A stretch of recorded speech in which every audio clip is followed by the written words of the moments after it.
All right, good afternoon, everyone, and welcome. This is Twist Gaming coming to you live from Gen Con 2017 in Indianapolis, Indiana. I am here at the North Star Games booth with none other than Bruce. Hey! How's things? Things are hectic. You know, I hear the con's a little busy this year. Yeah. They sold out. That's what happened. It's sold out. Yeah.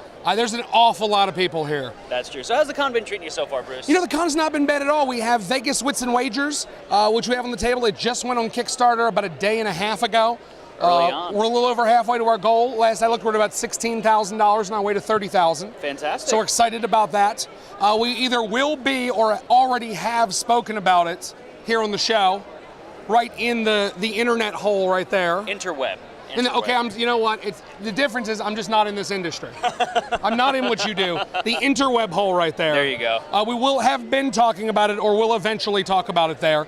And we also talked about it at Dice Tower Con a little bit. Absolutely. So what I want to do is I want to talk to you about the things we have going on here at Gen Con, if you don't mind. You've got a lot of stuff going on here today, Bruce. We really do. We have two booths. So we're in the booth now, which is the party game booth. I'll talk to you about that in a second. Party game? So I got a little into it. We also have our other booth. It's one over and two back, okay. Which is our strategy booth, which has Evolution. It also has Evolution, the video game, which is super cool. It's going to be hitting Kickstarter in the middle of September for the multiplayer things. It's got one-player functionality right now, and we have that on display. For you that are not here, it's over there. But check our website. We will be doing a Kickstarter for it soon. At the end of the Kickstarter, you will get the one-player experience. Okay. But the multiplayer experience with dynamic matchmaking, with competitors that's actually going to kind of have like bosses that play in different ways. Gotcha. It's got some really neat stuff to it. So if you love our strategy games, that is going to be a great way for you to play it at home or wherever you are. On the bus, on a train, under a train, anywhere. You're going to be able to play that. So that's kind of the big cool thing there now. We also have Climate. Do we have it behind me? Do I have it anywhere? Yes, I have a Climate box here. Climate is back in stock. Hey, you who have been wondering where it's been for 9 months, it's back in stores. It's back. Be there. Be there. You know, you're going to pay for the seat, the whole seat, but you're only going to need the edge.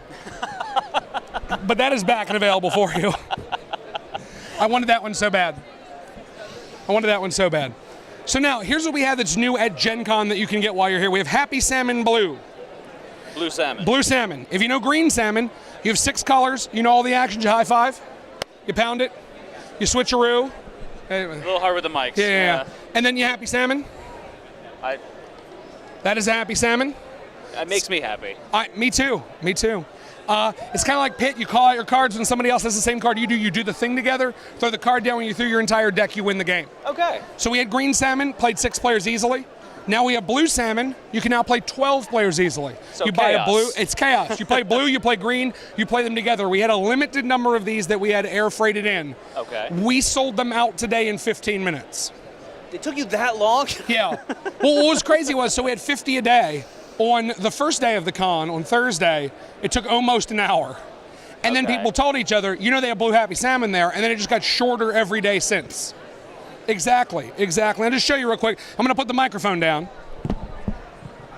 Look at these. These are your new colors.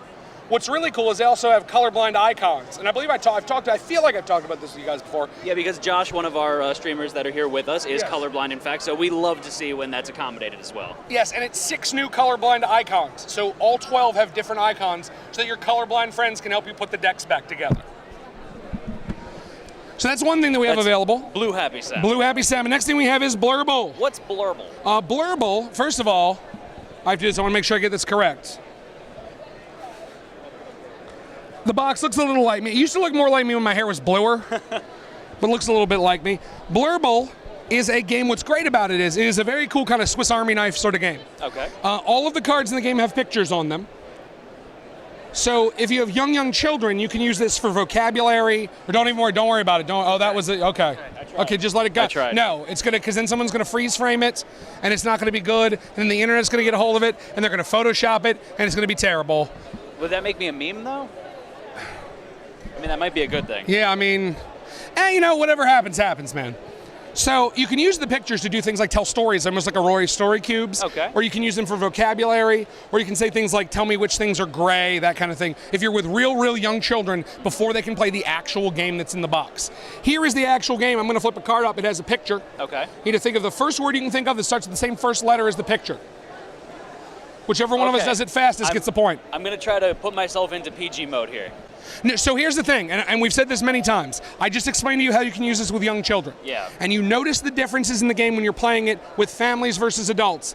It is on your P words, your D words, and your V words. All of those are very different based on whether you're playing with kids or adults. Okay. We'll pretend we're playing with kids and we'll just sort of see what happens. Okay. We'll see where the night takes us. Are you ready? I'm born ready. Quilt. Oh, that was just so you know. Question mark. That was a question mark. So one person's the Blurble, they're the dealer. They go one-on-one against every single player at the table. Oh, okay. When they're done, they hand the deck to the left, that person goes. If you're playing a smaller group, 4, 5, or 6, you go around twice. If you're playing a larger group, 7, 8, or more, you go around one time, most cards wins. And you get the card when you win. You get the card when you win. You actually take the card, and then everybody at the table is the judge. So if we have a moment where we're both real close, everybody else at the table decides who was fastest. Makes sense. And that's the whole game. There's a couple extra rules. You can't use acronyms like ATM. You can't use proper nouns. You can't use numbers. You can't use a word that's already been said. Makes sense. Yep, so all of that is how you play Blurble. Blurble's available here. It'll be in your local store, I believe either September the 1st or 15th. They haven't told me whether it's the first week or the third week, but one of those two, you'll be able to get Blurble at your local toy retail specialty store. So we've got that covered. Let's cover a couple things that are in the pipeline. What's coming up? What can you give us? What can I extract out of you, Bruce? I don't know if it's much of an extraction. Okay. I think I set you up for it. Okay. That's what it sounded like. Yeah, we'll go with that. So we have a fantastic game called Say Anything. Okay. Say Anything is, depending on what kind of player you are, if you're an apples-to-apples player, it's like apples-to-apples but with more creativity because it has dry erase boards. Right. If you're a Cards Against Humanity player, it's like that, but you have to own it. What do you mean by you have to own it? Okay, because it's a dry erase board, Yeah. I can't throw down a card that's horrible, that's racist, that's sexist, that's anti-Semitic, and then just say, I'm not a bad person. This is what I had in my hand. Yeah, that was the only card I could play. It's coming out of your head, not your hands. And now you actually have to write it down. So I think it also adds significantly more creativity, but additionally, if you're going to be a horrible person, as the game calls for, in our game you're going to have to own it. Understandable. Okay? So what we've decided to do is, and we're working on it now, we're actually play testing it here, it'll be coming out sometime in either quarter 1 or quarter 2 of next year, is Say Anything either after dark or not safe for work. Of course. So essentially, Say Anything, you can be as dirty as you want. We're not going to stop you, we're not in your house. But now we're going to make questions that are going to make that even easier for you than it was before. Kind of force your hand a little bit to be on the dirtier side of Yeah, we're going to things. kind of bounce the ball inbounds a little bit to kind of help you be dirty. Makes sense. And we are playtesting that right now. We also have some promo packs that are 18 and over. So in the next 6 months to a year, you're going to see that we give the black box treatment to Say Anything and really give you a chance to be exactly the people that we both know you are. What are you talking about? I'm a fantastic person. I'm just... I know that you are. I'm just saying, in the interweb hole, maybe they all aren't. Okay, I'll give you that one. And then I'm going to tell you about one more game. I can't even show you final art. We have it, I can't show it to you. But wait. Can you show me or can you not show the internet? I can't show the internet. I can show you later. Yes. But I'm going to show the internet a piece of original art.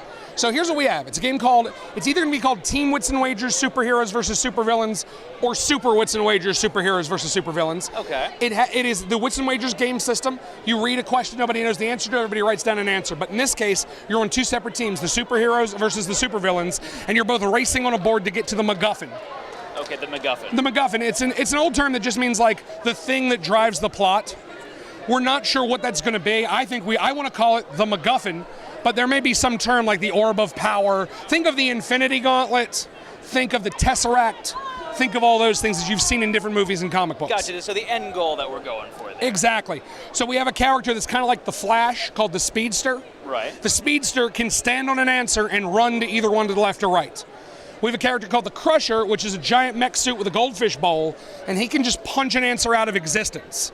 Okay. We have a guy called the Wizard of Odds. Wizard of Oz. The Wizard of Oz, which I have a picture of the Wizard of Oz right there. We actually have our artist here. We've been doing play tests, and if you do the play test, we give you a piece of original art by the artist that's working on the game. That's really cool. And what's neat is, if you're a comic book nerd out there, I'm going to talk to the comic book nerds for a second. He's sort of a Mixaplix character, or Batmite, where he's kind of magical. Right. The final piece of art of him, he has like opened up a Jack-in-the-Box full of rabbits that are eating money over a bank, and he's like walking out dapper with a bag of money over his shoulder.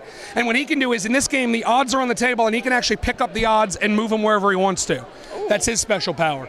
There's also a group of the unemployed sidekicks. Right. There are a lot of them. They can hire more people.